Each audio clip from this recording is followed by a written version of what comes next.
Bismillah, alhamdulillah, salatu wassalamu ala rasulullah sallallahu alaihi wasallam. Assalamu alaikum wa rahmatullahi wa barakatuh. My name is Tariq Khalid. I'd like to welcome you to our program, Sharjah TV, on doing good. And we hope by Allah's mercy and Allah's grace that all of you out there are aware and conscious of what is good and what is beneficial for you in this life and what is beneficial for you in hereafter. I'm noticing today, it's not only today, but that many of our young people who are considered to be successful are being judged only by whatever they've done materially. And this has been, or they have been used as mentors for other young people as the path for success in this world. And if you were to ask people, and I've done this on many occasions, I'm going to put 1 through 10 here. Give me your top 10 people who you think who are successful. And most of them talk about the wealthiest people that we are aware of globally today, or famous people, as an example. So I want to take time out to read who Allah says is successful, because that's what is the real success. And that's what we need to do. And that is the means and method of our getting to paradise. And that's what it's really all about. Whatever we do in this world, if it doesn't get us to paradise, then what good is it? And of course, ultimately we know that no one goes to paradise without Allah's mercy. But at the same time, we must be doing the actions that are pleasing to Allah. We cannot refrain from that and do what? Follow the path of the people who people say, oh, that person is great. Oh, this person is doing such a good thing. Oh, no, not like this. This means nothing. This is this fame only. Maybe Allah's not pleased with what we're doing or the way that we're doing it, and the people are pleased with it because of the time that we're in. It's a fantastic thing to do for them, but it's not something that Allah is pleased with. So we have to be careful. We have to do those things which are lawful, first of all, in the means of obtaining the means to do those things is lawful, and the use and everything associated with it is lawful. That's primary. Primary. Before we talk about doing this act or this service, we need to look at, is it A to Z lawful for us? Is it halal from an Islamic point of view? It's important, essential for us. Otherwise, it's of no value for us, and it's actually harmful. So we need to look at that first. So let's see from Surah Al-Mu'minun. This is Surah number 13, verses 19 to 24. Bismillah ar-Rahman ar-Rahim. Shall he who knows that what has been revealed to you, and Allah is talking about the Prophet ﷺ, from your Lord is the truth, he likes who is blind. But it's only the men of understanding who pay heed. Men of understanding who pay heed. Those who fulfill the covenant of Allah and break not the bond or treaty or covenant. Those who join that which Allah has commanded to be joined. Meaning, they are good to their families, to their relatives, to their neighbors. Okay, they don't break the bonds of kinship. Those who fear their Lord, keep the relations with their families and their people, and fear their Lord, and dread the terrible reckoning, meaning are afraid of the day of judgment. What will happen when every soul will come nude and uncircumcised before Allah and have to account for his deeds. Everyone who has been created, no one will escape. Everyone who has been created from Adam to the last man will have to stand forward on the day of judgment. We ask Allah to make it easy for us and have mercy. And those who remain patient, seeking Allah's countenance, seeking Allah's pleasure, enduring difficulty, whatever circumstance, situation, they just say, all praise is due to Allah. No matter what, all praise is due to Allah. To Allah, from Allah we have come, and to Allah we will return. From Allah we have come, to Allah we will return. All praise is due to Allah. And they glorify Allah under all conditions. The most difficult situation, whatever it may be, they still glorify Allah. They don't go astray. They don't, one way, like you hear some people, why is God testing me this way? Why is my life so terrible? Why? No, not like this. Not like this. Because we believe what? We believe that the Prophet ﷺ, he said more or less, that the simplest thing, pricking a finger like with a thorn, the simplest thing becomes a means of forgiveness for the sins of a believer. Worrying, you have a child, you have a wife, you have a husband, you have an old elderly mother or father, you're worried about them, you're worried about their condition. This becomes a means of forgiveness for your sins. This concern for other people. You're concerned about the condition of people, other places in the world. People are hungry. Now, there are millions of people in the world who are hungry today. There are millions of people who are living in places which are very cold, and they don't have proper clothing or proper housing, proper running water, as an example. To feel for these people. There are people who are being killed, maimed, tortured, imprisoned, simply for their simple beliefs. Simple. Right now, today. Only. No other reason.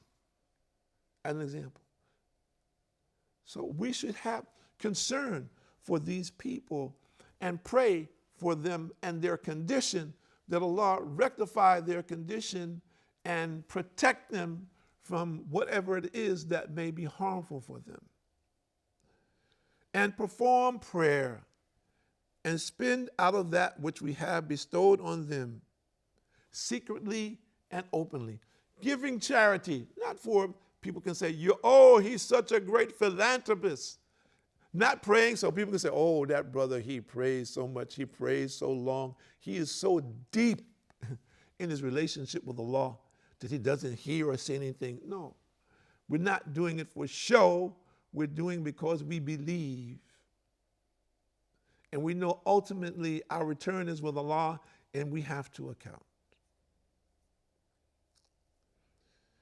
Secretly and openly, this person is giving charity. And charity is not necessarily money. Charity is service. And we can be of service to anyone at any given time. We should look forward to doing that, looking for the reward from Allah. And defend will with good. And defend will with good. For such there is a good end, Adon, paradise, everlasting gardens. So, where do you stand? And also those who acted righteously from among their fathers and their wives and their offspring, and angels shall enter unto them from every gate, saying, Salamu alaikum, peace be upon you. For that you persevered in patience. Excellent indeed is the final home. These are the successful people. This is what success is. So our criteria, we need to look at that. Is that my criteria? Is that what I'm striving for? Is that what I identify when I hear people mention this name and that name? Are those people satisfying these requirements? Are they oblivious to them? And as people say, well, I'm just doing my thing. Is that their mentality? We should be very, very careful about who we follow. And we should understand what it is that we're trying to do in our life. In hadith narrated by Bukhari and Muslim, from Abu Hurairah, the Prophet ﷺ said, hell has been veiled with desires, and paradise has been veiled with hardship. In another narration by Muslim, it says surrounded instead of veiled. And on Nisai and Tirmidhi and Abu Dawood, alhamdulillah, reported from Abu Hurairah that the Prophet ﷺ said, When Allah created paradise, he told Jibril, the angel Jibril, go and look at it. So he went and looked at it. Then he came back and said, by your glory, no one will hear of it, but he will enter it. So he surrounded it with hardships and said, go and look at it. So he went and looked at it and then came back and said, by your glory, I fear that no one will enter it. It's collected by Tirmidhi. And Sheikh al-Nawari commented on this hadith. He says more or less, this is an example of the beautiful, eloquent, and concise speech of which the Prophet ﷺ was capable, in which he gives a beautiful analogy.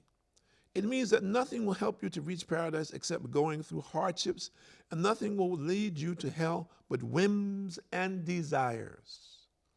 Both are veiled and as described, and whoever tears down the veil will reach what was hidden behind it. The veil of paradise is torn down by going through hardships, and the veil of hell is torn down by giving to whims and desires. Hardship includes striving consistently and patiently in worship, restraining one's anger, forgiving, being patient, giving in charity, being kind to those who mistreat you, resisting physical desires. And this is collected by Muslim. So look at yourself now from what you heard. Where do you stand? Because we want to make this personal. We're not accusing anyone. This is not our job. All of us have the answer to Allah, every one of us. We're only encouraging, inspiring the people to do what is good, which is wholesome, which is righteous, for the sake of your own soul, while you have time. We mentioned the time. The clock is ticking. The time is running out for all of us. It's up to us today to correct ourselves to the best of our abilities, to seek the pleasure of Allah today, not tomorrow. Some people say, brother, that sounds very difficult for me. Well, I'll get on my program next week, and next week, I'll be good to go. No. A word to the wise is sufficient. It's a very old saying. So take steps now, because we don't know what's promised tomorrow. And this is myself included. Self-awareness. Be proactive while you can. Tomorrow you may not be able to. Tomorrow you may not be on this earth. Or tomorrow you may be crippled. You may not be capable to do it. So don't think about that. Take the steps today. If you put value in what we're saying, if it's something that hits home with you, something that is realistic for you, something that, well, I've been thinking about this and I need to take these steps. I know I need to do it, but I just need something to nudge you. Let this be the nudge to get you moving on the correct path. If there are people out there who are listening and you're having difficulty in your life in one way or another, and we're not judging anybody. People have many tests of different types, and it's not for us to judge you, but it's up to us to try to inform you and offer you information that can help you overcome whatever disability it is that you may have. And all of us have disabilities. All of us have some things which, unfortunately, we have difficulty controlling and disciplining. And that is part of being human and part of our important relationship with Allah. Allah has put us in this condition so we will turn to Him for the people who believe. And the person who doesn't believe, shame on him. Because in many instances, the only way that you can overcome the challenges that you're facing is you have to turn to Allah.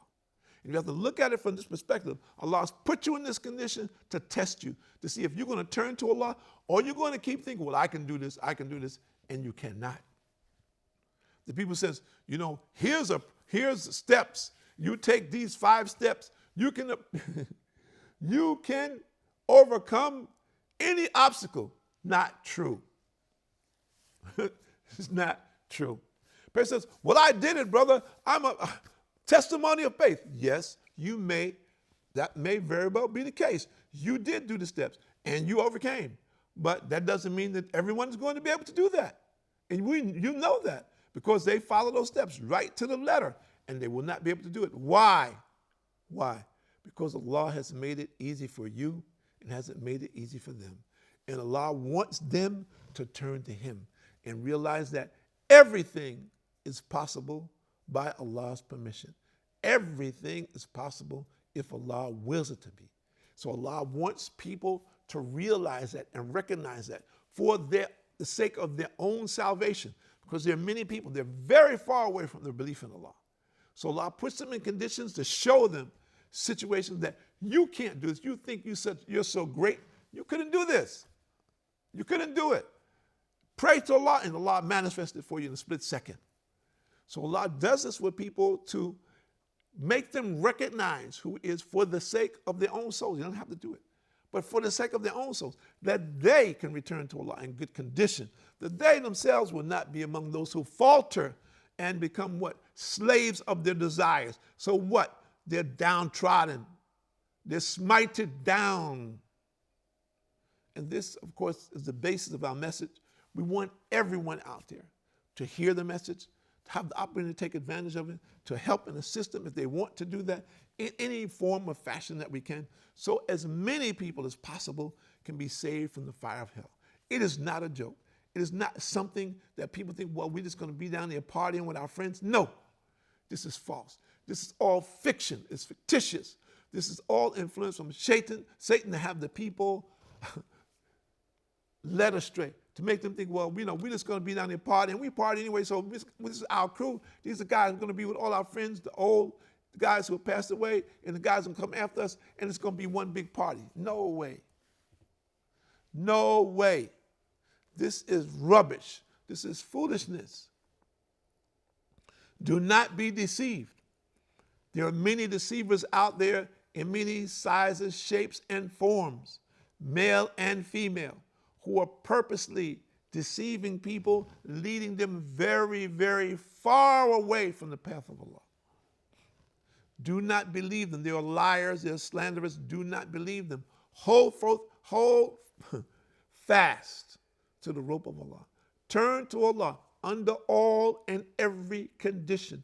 Do not relax this opportunity. Do it now while you can. Do not wait until tomorrow. It is not promised. Take the time out now. Contemplate. Pray to Allah. Go to a Muslim. Sit down. Discuss it with him. Take the time out. Be very real. Your time is limited. My name is Tariq Khalid. I'd like to thank you for joining us here at Sharjah TV on Doing Good. And we hope and we pray by Allah's mercy and by Allah's grace that everyone who listens to this program is guided to the correct path. And as a result of that, they'll be among those who are most pleasing to Allah for the sake of their own salvation and for their families. Assalamu alaikum wa rahmatullahi wa barakatuh.